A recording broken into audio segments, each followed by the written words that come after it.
He motioned for me to sit on the dirty couch, so I did. To my relief, he went back to the bathroom and closed the door again. He was probably doing coke or speed. I was beside myself. How would I ever get out of this? Maybe he didn't even want sex. Maybe he wanted to torture someone and kill them. This guy was a post-traumatic, fucked up war dude who clearly didn't have a hold of himself. Mystery door opened and Frank entered once again, this time holding a handgun. What the fuck, man? I asked. I did start crying. I know it's kind of funny, but what's wrong with you? Ain't nothing wrong with me, bitch. He stood glaring at me, his eyes wide and filled with hate. Pull your pants down, he said. Put the gun down, I said. I responded as calmly as I could. I said, pull your fucking pants down. He edged closer, shaking the gun. Okay, I yelled, losing it. I was trembling. My whole body was vibrating with fear. Relax. Either you're going to give me head or I'm going to eat pussy. He said, you decide. Fuck. I stood up. I unzipped my pants, started to work them down with my shaking hands, taking as much time as I could without completely pissing him off. I prayed for a miracle. Hurry up, he snapped, moving even closer. I pulled off my pants. Frank unzipped his own, then reached in his baggy pants, in his pocket, took out the wad of 20s, and stuffed them under the couch. He then sat on one end of the who did write this? On one end of the couch and patted, with the gun firmly in the other hand still. Told me to sit down and lie back. When I did, he pulled down my underwear and fell toward me. I was high, but not high enough to check out of this nightmare. A hot vacuum clutched onto my lips and began to suck me dry. It was horrible and painful, but I was too scared to move or even flinch. I closed my eyes, trying to think about anything but this, as he chomped on me like I was a fried chicken wing from the local Chinese takeout joint. Finally, I couldn't take it anymore. Ow, I yelled. And I pulled away. Shut up and let me do my thing, he growled, tightening his grip on the gun. I lay back again and tried to drift into a nod, grateful at least for his missing teeth.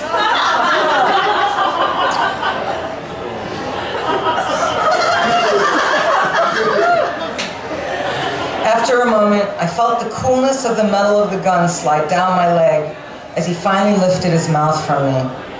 I picked my head up to see what the fuck was going on. Just as I feared, he was slowly inserting the gun into me.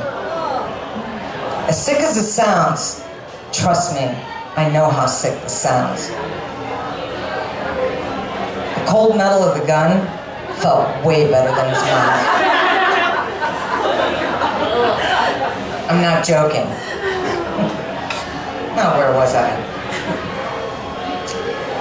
I lay back again, praying he wouldn't pull the trigger, and then, somehow, there was a loud knock at the door. I jumped and opened my eyes. Frank pulled out the gun, held it up to my face, and motioned for me to be quiet.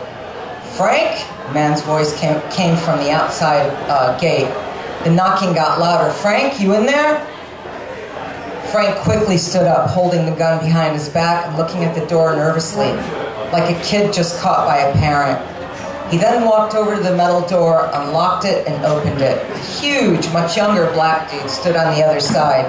He was dressed in a running suit and sported large frame sunglasses, tons of bling, typical 80s rapper dude style. What's up, Joe? Frank said in a subservient voice. What's going on in there, Franco? Kid asked. What you doing? Nothing, Joe, Frank stuttered. Just trying to get a little pussy's all. Yo, unlock the gate and let me in. Joe kept his eyes on me. I scrambled to get my underwear up, tears running down my face as I silently tried to let this guy know that I was there against my will. I wasn't sure why he'd come, but he looked clean, and if Frank opened the door and let him in, Maybe I could stage my escape. Frank moved toward the door while trying to hide the gun, but Joe saw it. He didn't say anything until Frank had the keys in the padlock and unlocked it. Then he said, "Yo, Frank, why don't you put that gun away? Ain't no need for no guns here." Frank nodded, panic-stricken as he waved the gun around. "I'm gonna fuck this bitch, Joe, and you can fuck her when I'm done. Okay, Joe?" He sounded almost terrified. "Sure, Frank. Just go and put that away, and we can do whatever you want when you get back." Frank nervously went through the mystery door and shut it. I tried to look for my pants, but couldn't get past Joe's menacing glare. "Joe," I pleaded, "will you let me go?" "I can't do that." He was stiff as hell. "Please, Joe. He's crazy. He was going to kill me." I started crying again, bordering on hysterics, but Joe stood his ground, unaffected. "I saw him hide a ton of money. Please let me go, and I'll let you know where it is." He stood quietly for a moment, then we both heard some mumbling from Frank on the other side of the door.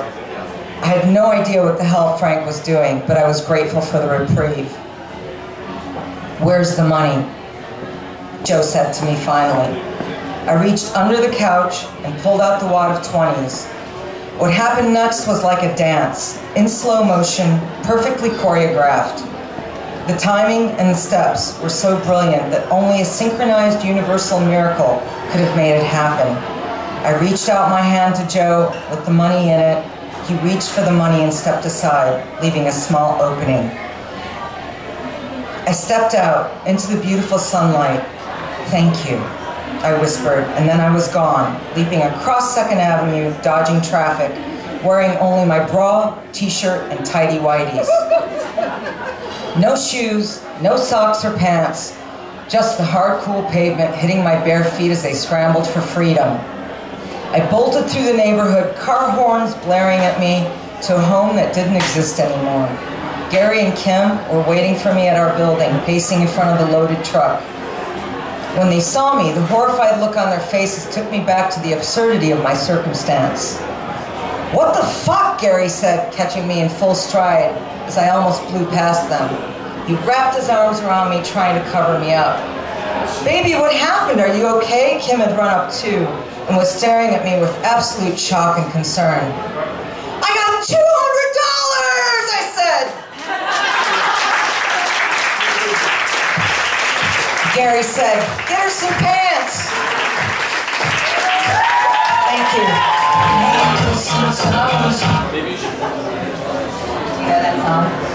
I don't actually. What was it? Ace Frehley, back in the New York groove. Do you know Ace Frehley? He was a member. Who is he from? Kiss, right? He was the guitarist. Did you like Kiss?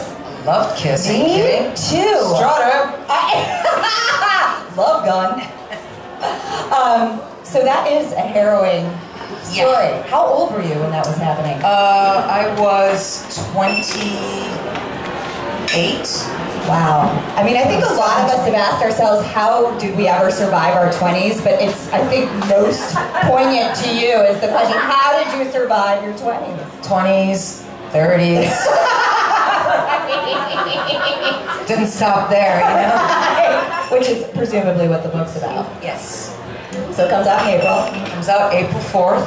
I'm very excited. I have Amber Qureshi and all these people here, Liz, Yay. my family, my sister, all been a part of it. All huge. It's all coming for you now. Your whole life is going to be like... Fucking 52, it's about time. Fuck yeah! Fuck yeah! So all this artistic stuff is coming out of you now, girl. It's very exciting. It's been hanging.